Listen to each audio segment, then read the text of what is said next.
না এখানে ফাঁকা রাখো, সবাই মন দিয়ে কথাটা শুনবে। আজকে কি আজকে কত তারিখ?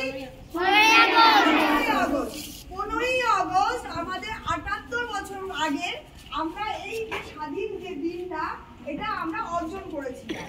আর এই স্বাধীনতা অর্জন করতে আমাদের সাহায্য করেছিল থেকে নেতাজি সুভাষচন্দ্র বসু, বিনয় বাদল দীনেশ, ভগৎ সিং আর এদের মতো আরো অনেকে।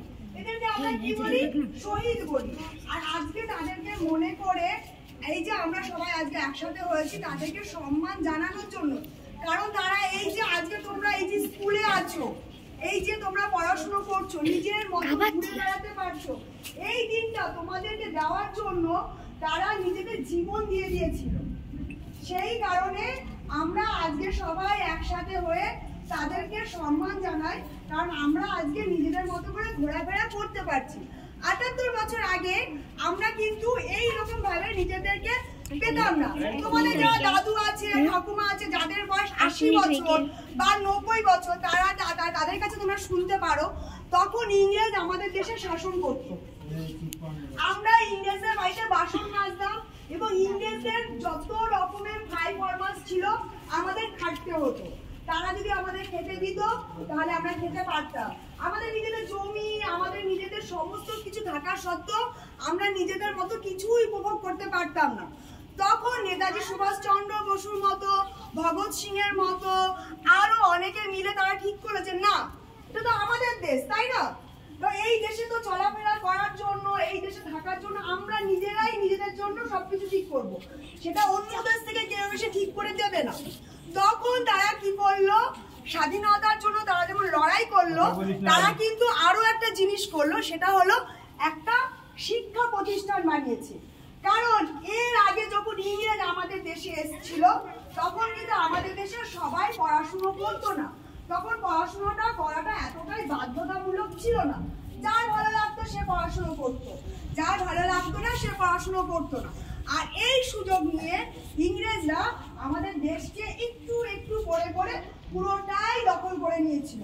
আর সেটা আমাদের দেশবাসীরা তাদের অজ্ঞতার কারণে, তারা বই না পড়তে পারার কারণে তারা কিন্তু ধীরে ধীরে ইংরেজদের কাছে আমাদের দেশ তুলে দিয়েছিল নিজেদেরই অজান্তে।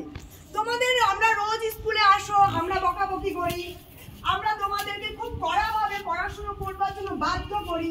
তোমরা না পারলে আমরা আরো একবার পড়তে বলি। কারণ এই যে 78 বছর আগে আমাদের দেশটা স্বাধীন করে গেছিল যে শহীদরা, তারা তো তোমাদের মতোই ছোট ছিল, তোমাদের থেকে একটু বড় হবে, কারো 18 বছর বয়স। ক্ষুদিরামের বয়স মাত্র 13 বছর ছিল, তোমাদের থেকে 3 বছরের বড়।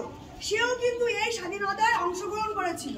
তো তাদের এই জীবন দানের এই যে অমূল্য প্রতিদান আমরা যেন আরো ধরে রাখতে পারি, আমরা যেন আবার আমাদের দেশকে আবার অজান্তে তুলে না দিই, সেই কারণে কিন্তু আমরা রোজ তোমাদেরকে বলি পড়াশুনো করতে হবে। আর এই যে বয়সটা, এই বয়সটা কিন্তু তোমাদের পড়াশুনো শেখার বয়স, তোমাদের অ মুখস্থ রাখার বয়স, ক খ মুখস্থ রাখার বয়স, 1 2 মুখস্থ রাখার বয়স, এবিসিডি মুখস্থ রাখার বয়স। আমি তোমাদেরকে প্রায় বলি মিশিমিল ঘরে যখন যাবে তখন নিজের পছন্দের বন্ধুর সাথে খেতে বসবে এবং ভাত ঠান্ডা হওয়া পর্যন্ত নিজের মনের মতো তাদের সাথে গল্প করবে আর খাবে। এই যে নিজের একটা পছন্দের মানুষ যদি না হয় তার সাথে তো গল্প হয় না, হয় কি?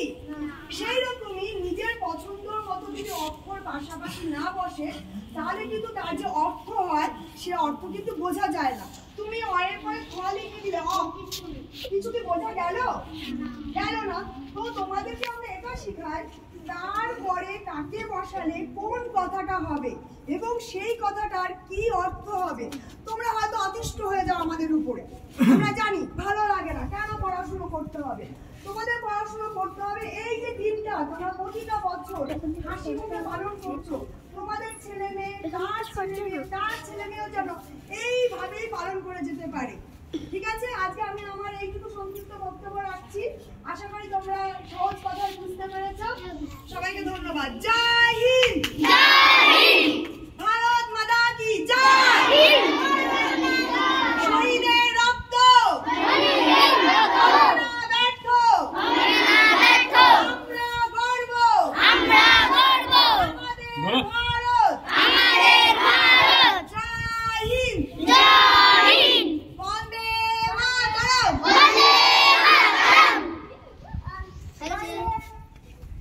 আছে, তোমরা সবাই লাইন দিয়ে দাঁড়াও।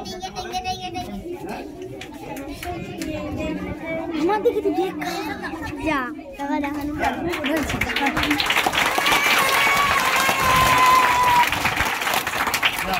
তোমরা লাইনে দাও, তোমাদের জন্য সামান্য কিছু আছে।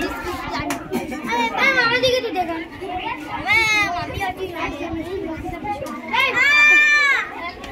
এই যে স্বাধীনতা দিবস যদি না হতো তাহলে তুমি এগুলো করতে পারতে না। পড়াশোনা যদি না করো তুমি কিন্তু এগুলো করতে পারবে না। আর বুঝতে পেরেছো?